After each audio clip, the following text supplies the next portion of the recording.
Okay, so anyone in academia knows that putting together a CV can be kind of a pain. Yeah, It's one of those it things. can be. It's like writing a cover letter. Yeah. It's just like, Mhm. But today we're going to dive into some advice that'll hopefully make this whole process a little less intimidating. Right. You sent over this guide from Elsevier, Yes. and at first glance I thought, hmm oh, this is going to be dense. Right. But it's actually pretty approachable. Yeah, it's very user friendly. Yeah. So let's jump right in. What I found really interesting is how different an academic CV is from like a traditional CV. Oh, absolutely. I think what's fascinating here is that the academic CV really diverges from a traditional CV in a way that reflects the unique demands and expectations of academia. Yeah, you're not just listing like every job you've ever had. Right. It's more about showcasing, the research It's about your contributions to your and field. your publications, yeah. Exactly. And what I appreciated is that this guide emphasizes like being honest and concise. So Right. you don't have to like stuff it with everything you've ever done. Yeah, it's not about padding your CV. It's about really effectively showcasing what you bring to the table. Yeah, it's about quality over quantity. Exactly. So how do we make sure that we're really hitting the highlights? Well, imagine you're at a conference and you're trying to spark someone's interest in your research. Okay. You're not going to drone on about every single detail, right? Right. You want to give them the highlights. You want to give them the things that make them lean in and say, tell me more. I like that. Yeah, So it's like an elevator pitch, but for our CV. exactly. Okay, so how do we translate that to the actual document? Well, the guide recommends a structure that puts your education, your publications, your research front and center. Okay, so it's Oh, like, here's my academic DNA. And that makes sense because honestly, those are often the first things that people want to know in academia. Right, it's like, here's my background. Right. Here are my credentials. Here's what I've done. Exactly. But then it also talks about highlighting impact. Yes. So is it just about listing our publications in fancy journals? It's more than that. Okay. Have you ever heard of PlumX metrics? PlumX metrics vaguely. Mm-hmm. It sounds very technical. It's not as complicated as it sounds. Okay. Think of PlumX metrics like social media for your research. Okay. So they track how people are talking about your work and using your work beyond just formal citations. So it's not just like, oh, this paper was cited in this other paper. Right. It's looking at social media, it's looking at news articles, blog posts, policy documents, even patents. So it's like saying, look, my research isn't just sitting on a shelf gathering dust. It's out there in the world making a difference. Exactly. And it gives you a much broader picture of how your work is really making waves. That's a much more compelling story to tell than just, here's a list of citations. Exactly. Okay, I'm starting to see how this all fits together. Good. Now, the guide also mentions, and I thought this was really interesting, that CVs aren't just for job hunting. Absolutely. They're like living documents. Yeah. Right. They are. And you can use them for all sorts of things. Grant applications, publishing, even public speaking. So it's like your academic passport. Exactly. Okay, I like that. Yeah. So it's not just this thing you update when you're on the job market. Right. It's something you're constantly kind of adding to and refining. Exactly.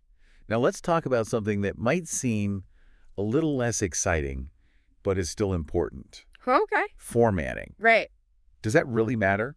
I feel like academics are more focused on the content. Yeah, you could think so, but you have to remember that whoever's reading your CV is probably sifting through piles of them. Right. So you want yours to be visually appealing and easy to read. You don't want it to look like a wall of text. Exactly. So what kind of advice does this guide give in terms of formatting? It's actually very basic things like using a clear font, consistent spacing, White space. white space. Yeah. Yeah, making it look professional and inviting. So it's like good design principles, but applied to a CV. Exactly. You want it to be visually appealing as well as informative. Okay, so we've talked structure, impact formatting. What else is hidden in this treasure trove of CV advice? Well, there's this really intriguing tool that they mentioned. Have you ever used Mendeley Careers? Mendeley Careers, honestly, I haven't. Is that one of those platforms where you just upload your CV and hope for the best? It's much more than that. Mendeley Careers actually uses your research interests Okay. and even your reading history Wow. to match you with relevant job opportunities. So it's like a dating app, but for your academic career. Exactly. It takes the guesswork out of the job search process and helps you connect with positions that are genuinely interesting to you. Okay, I'm definitely going to check that out. Yeah, it's a really great tool. So we've covered a lot about structure and tools. Yeah. But what about the actual content Yes. of the CV? Yes. How do we make each section stand out and grab the reader's attention? Well, one section that's often overlooked but can be a real game changer is honors and awards. Okay. It's so tempting to downplay our achievements, Yeah, but this is your chance to shine. I get it. It's like celebrating those wins. But is there a risk of coming across as arrogant if you list like every single award you've ever gotten? It's a balancing act. You don't want to brag, but you do want to showcase the recognition you've received for your work. So it's about showing that your work has been validated by others. Exactly. If someone gave you an award for your research, they obviously saw something special in it. Right. Highlighting those moments shows that your work has been validated by others in your field. Okay, that's a good point. Yeah. It's not about bragging. It's about demonstrating that your work has made an impact. And what about funding? Funding is a really important section, too. Is it just about listing the grants that you've gotten?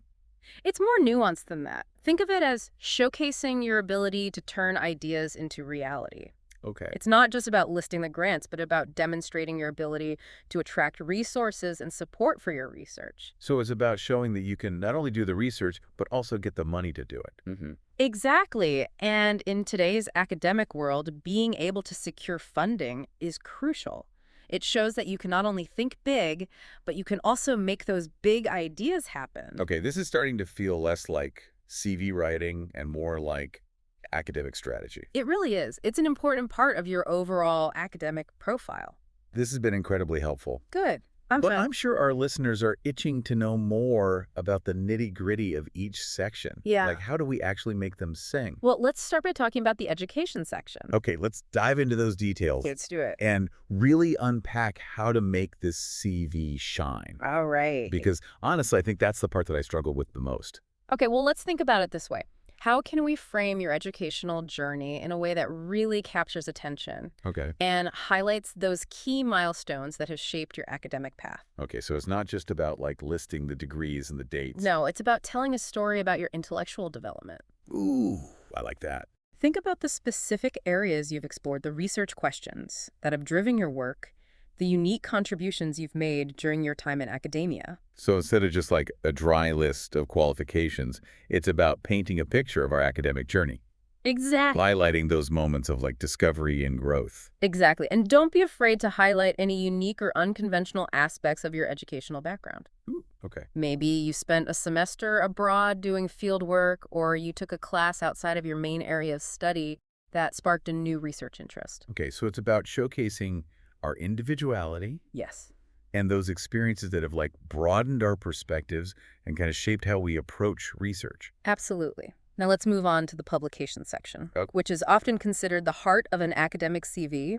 This is where you get to showcase the fruits of your intellectual labor, Right. the tangible evidence of your contributions to the field. It's tempting to just like list everything in chronological order. Yeah, and some people do that. Yeah. But remember, the goal here is to capture the reader's attention Okay. and really showcase the quality and relevance of your work. Okay. So prioritize those publications that have made a significant contribution, that have been widely cited, or that have been featured in prestigious journals or conferences. So it's about being strategic Exactly. and highlighting those publications that like best represent our research. Exactly. And don't be afraid to group your publications by type books, peer-reviewed articles, conference presentations, Wow. that kind of thing. That makes it easier to read. Exactly. It makes Right. it easier for the reader to quickly assess your publication record and understand the breadth and depth of your scholarly output. So organization is key. Yes. Okay, now what about the research section?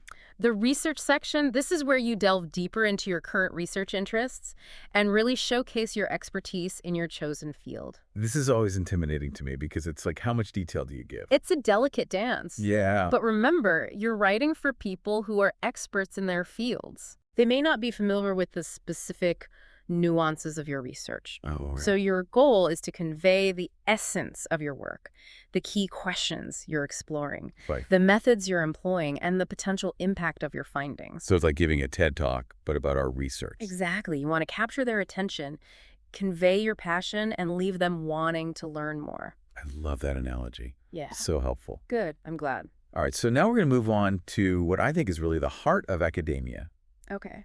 teaching experience. Yes, teaching.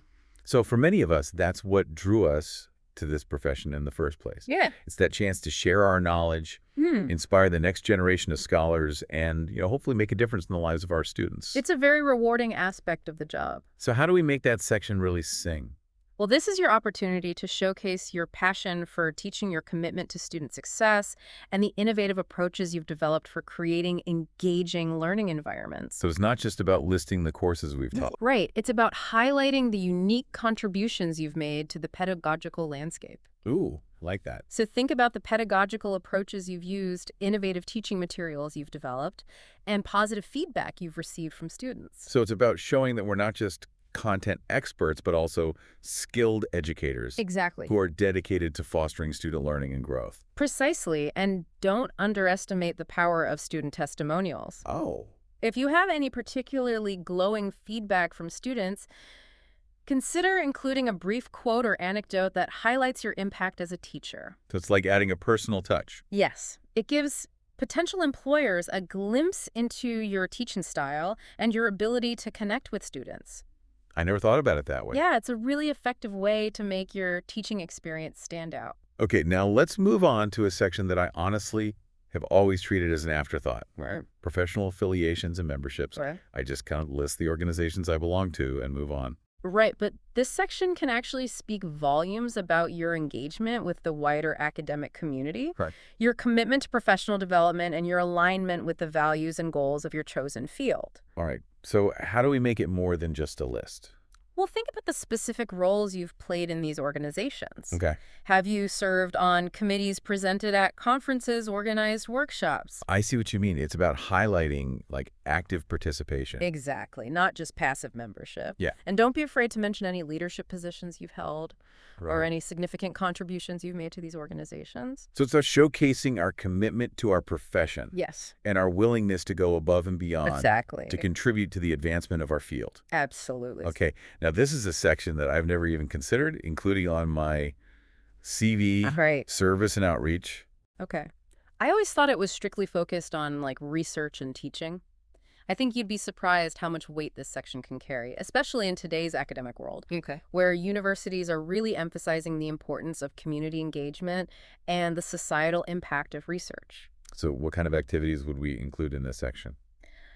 Anything that demonstrates your willingness to share your expertise with a wider audience and to make a positive contribution to your community. Okay. This could include things like volunteering at science fairs, Okay. mentoring underrepresented students, or giving public lectures on your research. So it's about highlighting those activities that showcase our passion for making knowledge accessible Yes. and our commitment to using our skills to benefit society. Exactly. And don't underestimate the power of storytelling in this section. Okay. Share a brief anecdote or two that illustrate the impact you've had through your service and outreach activities. So it's about adding that human touch and making our contributions more relatable. Okay, now presentations and posters. This is another one I struggle with. Presentations and posters. Yeah, this can be tricky. Because do we list every single presentation we've ever given? You don't have to. Even like from grad school? Not necessarily. Remember, the goal is to highlight the presentations that have had the most impact, Okay. or that have showcased your research to a wider audience, or that have resulted in valuable feedback or collaborations. So again, it's about being strategic. Exactly. Yeah. And consider grouping your presentations by type. Okay. Invited talks, conference presentations, poster presentations. Okay, so organization is key. Yes, it makes it easier for the reader to understand the scope of your presentations. Okay, now grants and fellowships. This always feels very high stakes. Grants and fellowships. Yeah, I can feel that way. Yeah, so how do we present our grant writing successes in a way that demonstrates our ability to attract funding? Right. Well, the key is to highlight the most prestigious and relevant grants and fellowships you've received, focusing on those that have a significant impact on your research trajectory Okay. or that align with the specific opportunities you're pursuing. So again, it's not about listing everything. Right. It's about being strategic. It's about showcasing those that have made the biggest difference in your career. Exactly. And don't be afraid to provide a brief description of each grant, Okay. highlighting the key goals of the project, the funding amount, the duration of the award. Okay. This gives the reader a clear sense of the scope and significance of your grant writing successes. That makes a lot of sense.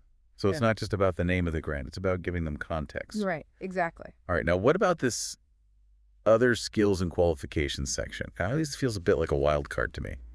The other skills and qualifications section, this is your chance to showcase those hidden gems. Excellent. The skills and experiences that might not be immediately obvious from your other CV sections, but that can set you apart from other candidates and make you a more well-rounded and valuable asset. Okay, so what kind of skills are we talking about? Well, think about the skills that might be relevant to the specific positions you're applying for. Okay.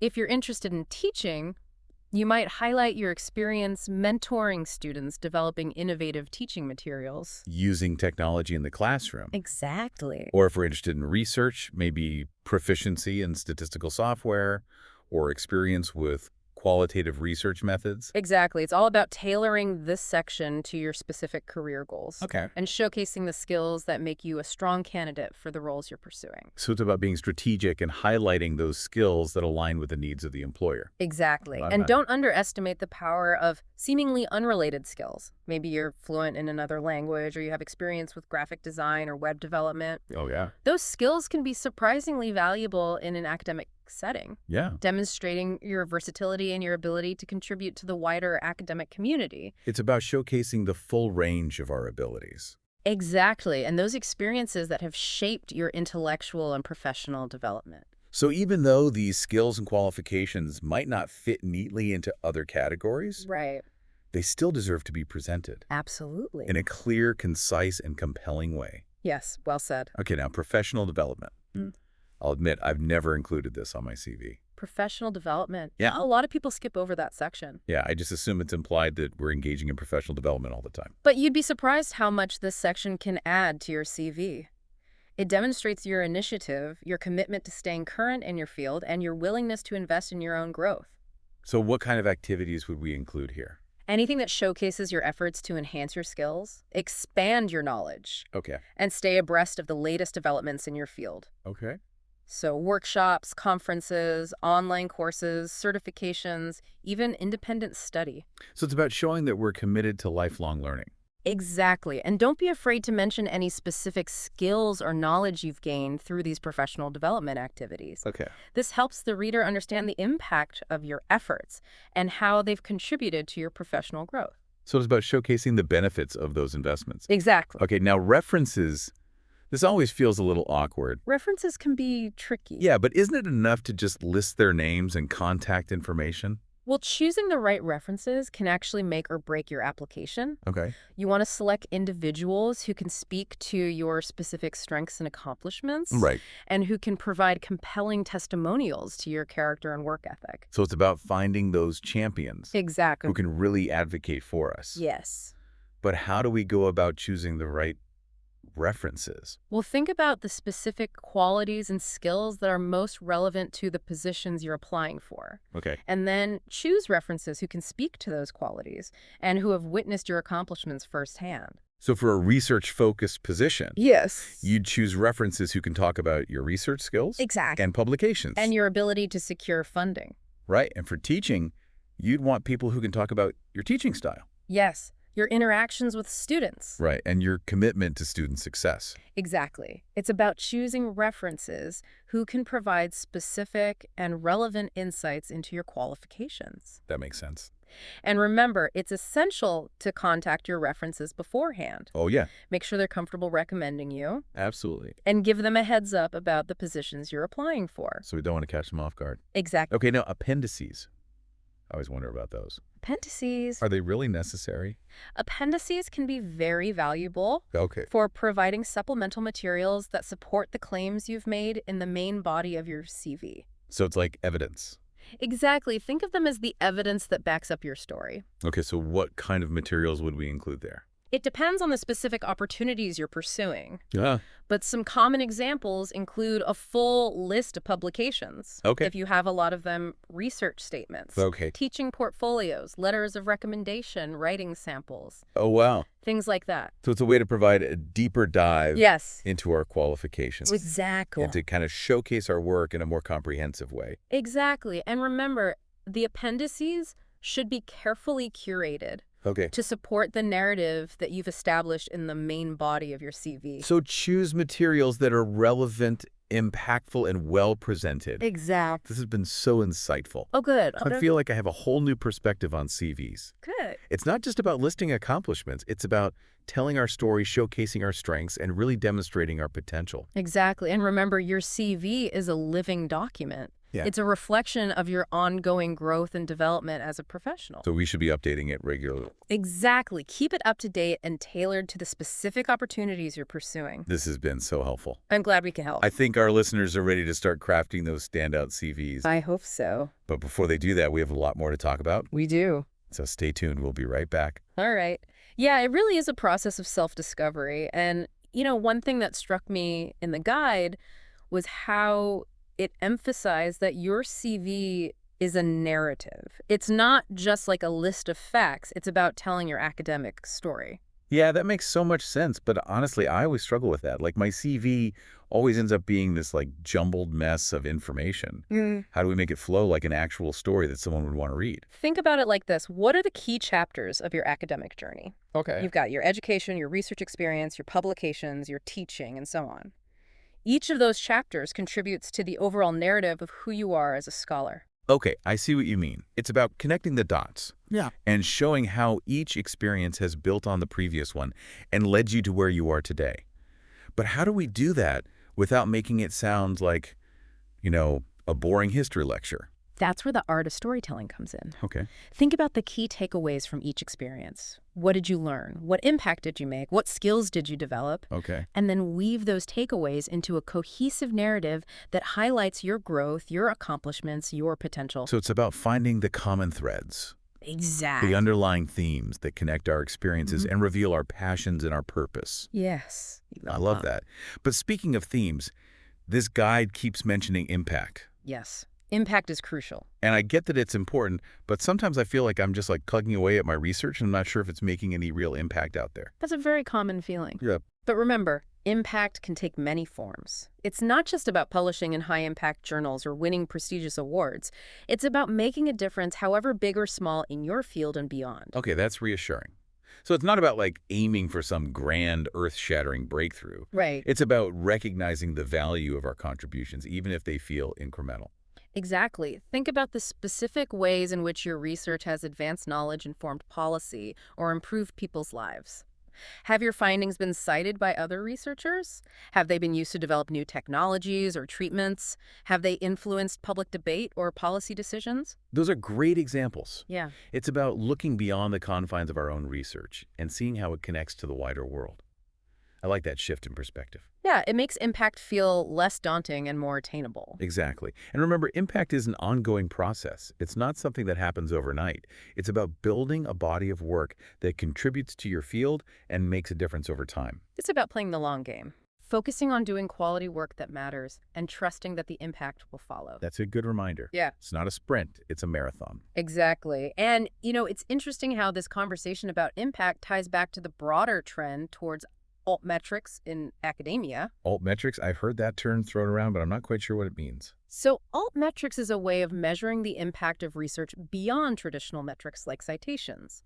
It takes into account things like mentions in social media news articles, policy documents, even blog posts. Oh, so it's about recognizing that research can have an impact in many different ways. Exactly, not just within the closed circle of academia. Right. It's about acknowledging the diverse ways in which our work can influence society, spark conversations, and inspire change. And it's a reminder that impact isn't just something that happens in prestigious journals. Right. It's something that happens every day in classrooms, in communities, and online.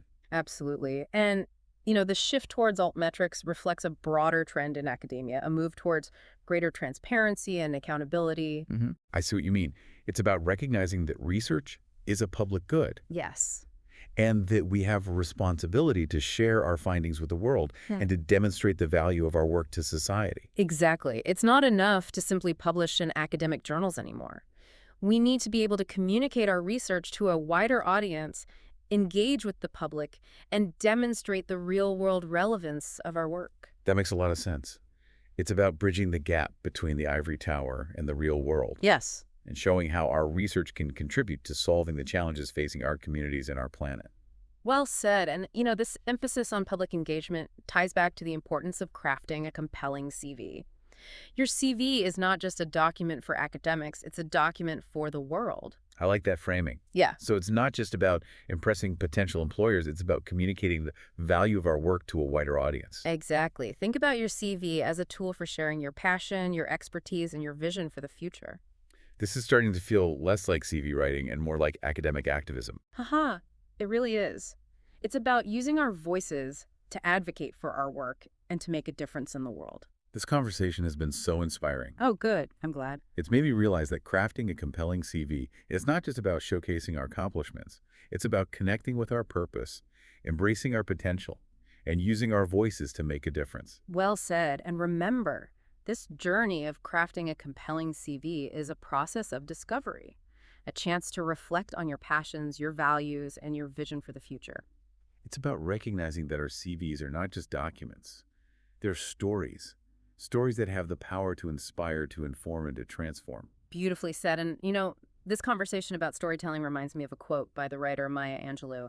There is no greater agony than bearing an untold story inside you. Wow, that's powerful. And so true. We all have a story to tell, a unique perspective to share, and a contribution to make to the world. Absolutely. And your CV is one way to share that story, to connect with others, and to make your voice heard. It's true, choosing references carefully can really make a difference, but I have to admit, I always get a little nervous asking people to be my reference. Oh, I yeah. don't want to burden them or make them feel obligated. I feel that it can be awkward.